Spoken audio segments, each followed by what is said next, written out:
चलिए आज मिलकर 2020 के सामाजिक विज्ञान के प्रश्न पत्र सेट ए को हल करते हैं। हमारा मकसद सिर्फ जवाब रटना नहीं है, बल्कि ये समझना है कि परीक्षा में अच्छे उत्तर कैसे लिखें, क्या रणनीति अपनाएं। तो तैयार हो जाइए, शुरू करते हैं। तो ये है हमारा आज का प्लान। हम एक एक करके पेपर के हर खंड को देखेंगे। पहले राजनीति विज्ञान, फिर भूगोल और आखिर में अर्थशास्त्र। हम बिल्कुल क्रम से चलेंगे ताकि कुछ भी छूट न जाए। शुरुआत करते हैं खंड क यानी राजनीति विज्ञान से। इस सेक्शन के जो सबसे जरूरी टॉपिक हैं वो है लोकतंत्र, सत्ता की साझेदारी और समाज में जो अलग अलग विभाजन है वो। इन आइडियाज को दिमाग में रख कर ही हम आगे के सवाल देखेंगे। सबसे पहले चलिए फटाफट एक एक नंबर वाले सवालों को देखते हैं। श्रीलंका का सबसे बड़ा सामाजिक समूह सिंघेली, समान अधिकारों में विश्वास करने वाला नारीवादी। नेपाल का 7 पार्टी अलायंस क्या था? लोकतंत्र की बहाली के लिए बना 7 पार्टियों का गठबंधन।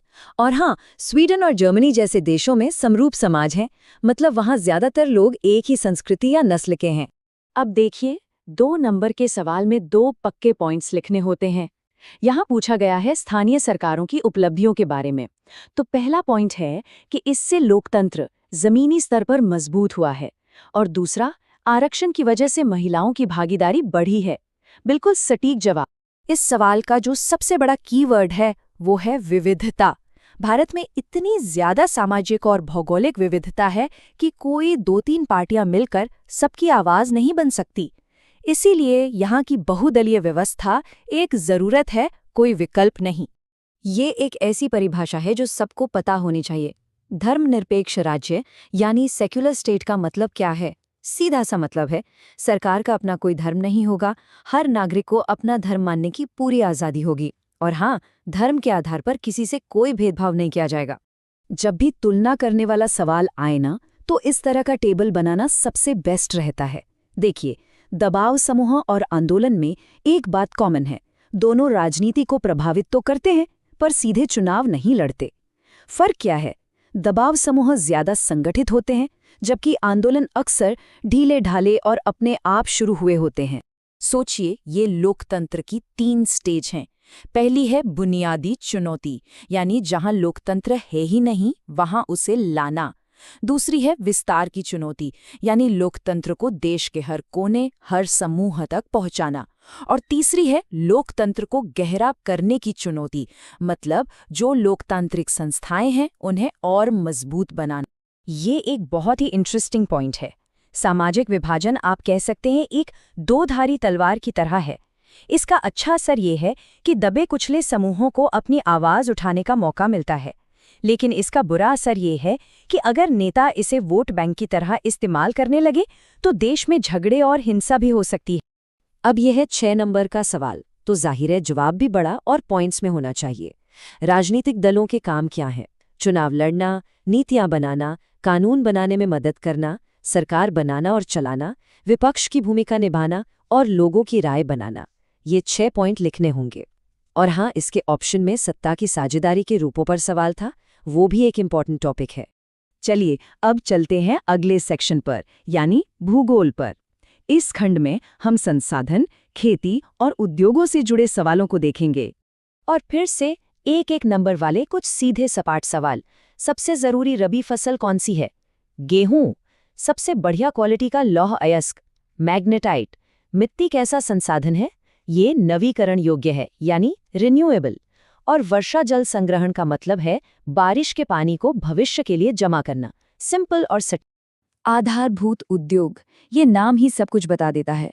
इसे ऐसे समझिए, ये वो इंडस्ट्री है जो दूसरी इंडस्ट्रीज की नींव होती है, उनका आधार होती है, जैसे लोहा और इस्पात उद्योग।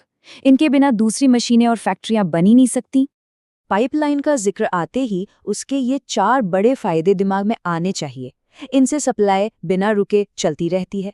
एक बार बन जाने के बाद चलाने का खर्चा बहुत कम आता है। बीच रास्ते में सामान के नुकसान का कोई डर नहीं होता, और ये ट्रांसपोर्ट का एक बहुत ही सुरक्षित तरीका है। यहाँ कोयले के दो प्रकारों में अंतर पूछा गया है। एक तरफ है एंथ्रासाइट, जो कोयले का हीरो है, सबसे अच्छी क्वालिटी, सबसे ज्यादा कार्बन और धुआं भी कम। और दूसरी तरफ है बिटुमिनस, जो इंडस्ट्री का वर्क हॉर्स है, सबसे ज्यादा इस्तेमाल होने वाला कमर्शियल कोयला, जो धातु गलाने के काम आता है। किसी भी फसल पर सवाल आए तो जवाब में ये चीजें जरूर होनी चाहिए। उसे कैसी जलवायु चाहिए, वो किन इलाकों में होती है, और मुख्य राज्य कौन से हैं। चावल के लिए ज्यादा गर्मी और ज्यादा बारिश चाहिए, लेकिन सबसे दिलचस्प बात यह है कि सिंचाई जैसी टेक्नोलॉजी ने पंजाब और हरियाणा जैसे कम बारिश वाले राज्यों को भी चावल का बड़ा उत्पादक बना दिया है।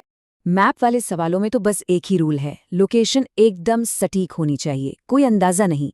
मेटूर बांध तमिलनाडु में है, भिलाई स्टील प्लांट छत्तीसगढ़ में है और कांडला बंदरगाह गुजरात में। इन जगहों को मैप पर अच्छे से देख लेना बहुत जरूरी है। और इसी के साथ हम आ गए हैं अपने आखिरी खंड पर, अर्थशास्त्र। यहाँ हम विकास, रोजगार और सबसे जरूरी उपभोक्ता अधिकारों से जुड़े सवालों को देखेंगे। चलिए अर्थशास्त्र के भी छोटे सवालों को जल्दी से देखते हैं। मानव विकास में भारत से बेहतर पड़ोसी देश श्रीलंका। संगठित क्षेत्र क्या है जो सरकारी नियमों को मानता है? सेवा क्षेत्र यानी तृतीय क्षेत्र, जैसे बैंकिंग और ट्रांसपोर्ट। और उपभोक्ता संरक्षण अधिनियम 1986 में लागू हुआ। ये फैक्ट्स याद रखने वाले हैं। ये बड़ा मजेदार कॉन्सेप्ट है, जिसे प्रच्छन्न बेरोजगारी भी कहते हैं। सोचिए, एक खेत में 5 लोगों की जरूरत है, पर काम 8 लोग कर रहे हैं। तो वो जो एक्स्ट्रा 3 लोग हैं, वो काम करते हुए तो दिख रहे हैं, पर असल में उनके होने या न होने से पैदावार पर कोई फर्क नहीं पड़ता। यही है अदृश्य बेरोजगारी। पहले की दुनिया में जब पैसा नहीं था तो एक बड़ी समस्या थी। उसे कहते हैं आवश्यकताओं का दोहरा संयोग। मतलब मेरे पास जो है उसकी जरूरत आपको हो और आपके पास जो है उसकी जरूरत मुझे हो। ऐसा होना बड़ा मुश्किल था।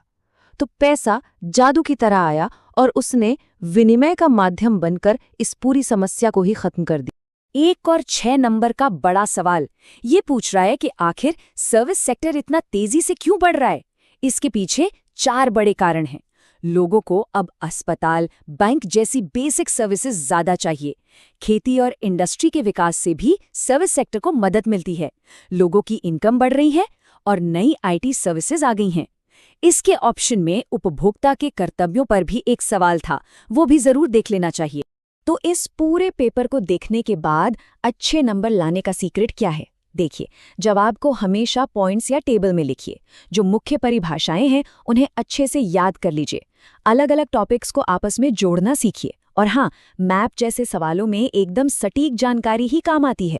तो बस सवाल जवाब तो हो गए, लेकिन असली मजा तब है जब हम इन सब चीजों को, जैसे सत्ता की साझेदारी हो, संसाधनों का इस्तेमाल हो या फिर एक ग्राहक के तौर पर हमारे अधिकार हों, इन सबको अपनी रोजमर्रा की जिंदगी में होते हुए देखें।